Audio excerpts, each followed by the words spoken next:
एक समय की बात है। भगवान बुद्ध अपने शिष्यों के साथ एक शांत वन में विहार कर रहे थे। वो स्थान प्राकृतिक सौंदर्य से भरपूर था।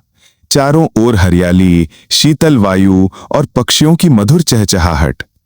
एक दिन एक युवा व्यक्ति बुद्ध से मिलने आया। वो बहुत ही धनवान था, सुंदर वस्त्र पहने था, लेकिन उसके चेहरे पर चिंता और असंतोष साफ झलक रहा था। उसने बुद्ध से पूछा, भगवान, मेरे पास सब कुछ है, धन, वैभव, घर, नौकर, गाड़ियां, लेकिन फिर भी मन अशांत है। नींद नहीं आती, सुकून नहीं मिलता। क्या कारण है? बुद्ध मुस्कुराए और बोले, तुम्हारा प्रश्न बहुत महत्वपूर्ण है, लेकिन उत्तर पाने के लिए तुम्हें एक कार्य करना होगा। युवक बोला, मैं सब कुछ करने को तैयार हूं। बुद्ध ने एक पात्र उसे दिया और कहा, इस पात्र को जल से भरो, लेकिन ध्यान रहे पात्र एकदम पूरा भरे बिना एक भी बूंद ना छलके। युवक ने पात्र लिया और पास के झरने से पानी भरने लगा। वो बहुत सावधानी से चला, लेकिन थोड़ा सा पानी छलक ही गया।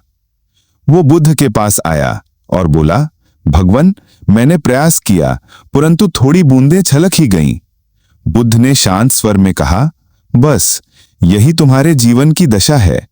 तुम जीवन में सब कुछ बटोरने में लगे हो, धन, सुख सुविधा, मान सम्मान, लेकिन ध्यान नहीं है कि इस दौड़ में तुम्हारा असली सुख छलकता जा रहा है। युवक आश्चर्य से बोला, क्या यह संभव है कि सब कुछ होते हुए भी कोई सुखी ना हो? बुद्ध ने एक कहानी सुनाई। एक व्यक्ति के पास बहुत बड़ा खजाना था, लेकिन वो दिन रात इसी चिंता में रहता कि कहीं चोरी ना हो जाए।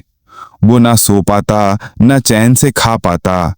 एक दिन एक साधु उसके द्वार आया और बोला, मुझे केवल एक रोटी दे दो। उस व्यक्ति ने क्रोध से उसे भगा दिया। साधु ने मुस्कुराकर कहा, तुम्हारे पास जो कुछ है वो असली धन नहीं, क्योंकि वो तुम्हें सुख नहीं दे पा रहा। वही साधु जंगल में एक पेड़ के नीचे बैठकर रोटी खाता है, ध्यान करता है और पूर्ण सुख में जीता है। असली सुख बाहर नहीं, भीतर होता है। बुद्ध ने युवक की ओर देखा और बोले, तुम्हारा मन हमेशा भविष्य की चिंता और भूतकाल की यादों में डूबा रहता है। जब तक तुम वर्तमान में नहीं जीते, तब तक सच्चा सुख नहीं पा सकते। युवक की आंखों से आंसू बह निकले। उसने कहा, भगवान, मुझे मार्ग दिखाइए।